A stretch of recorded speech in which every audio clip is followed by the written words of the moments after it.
So, after a little bit more consideration and looking at the topic of bird imagery in art, in Himalayan art, we've come up with a new outline that hopefully will make the topic, the subject, a little bit simpler to organize and to understand, and to lay bare some of the complexities and just how to group them and how to approach them.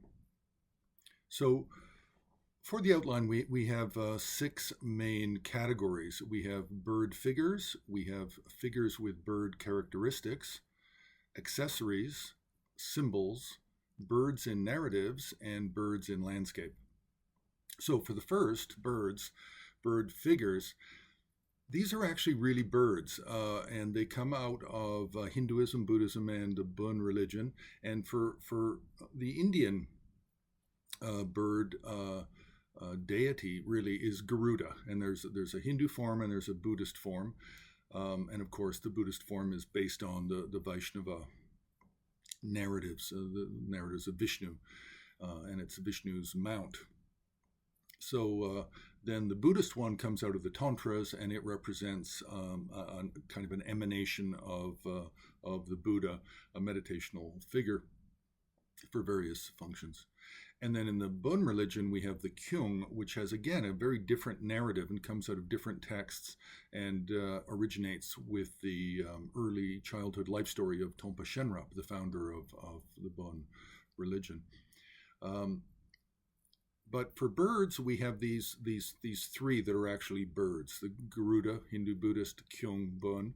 But then we also have messengers, and messengers are birds. There's no zoomorphic changes. They're simply birds, and they act as messengers for deities such as Mahakala or certain Drala, worldly Himalayan and Tibetan worldly protector deities, or Hritla, mountain gods, or such. And also Gesar. Gesar has birds that act as messengers. Then we have sky burial. And the sky burial, these are actually vultures. But the vultures are perceived as being the dakinis of the five Buddha families. So those are the three topics that come under birds.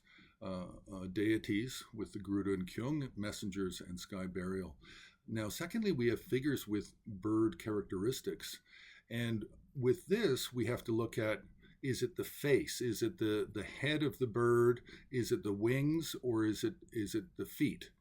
Now, we have, for the face, where we have a human figure, but it has a bird face with a beak, then these are usually secondary figures. We only have one that can be classified as a primary figure in some paintings, and that's the Kakamukha Mahakala that comes out of the one-faced four-armed Mahakala mandala.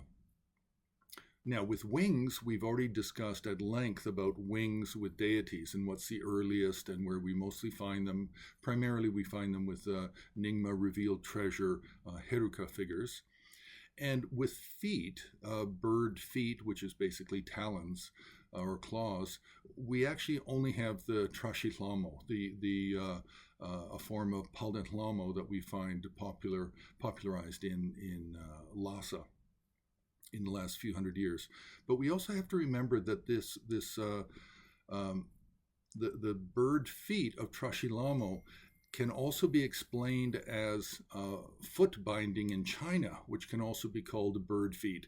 And so there is some dispute as to whether or not Trashitlamo Sri Devi has actual bird talon feet, or whether or not it's Chinese foot binding. Then we have to look at also the figures with these different types of bird characteristics. We have to look at them as, are they primary figures that we find in painting and sculpture, or are they mostly secondary figures? And then there's a very big distinction. So we're going to leave it there. This is just the first part of talking about bird imagery, and then this six topic outline. So you can press the like button, you can subscribe, you can join HAR on Patreon, and you can also make a donation on the homepage of Himalayan Art Resources.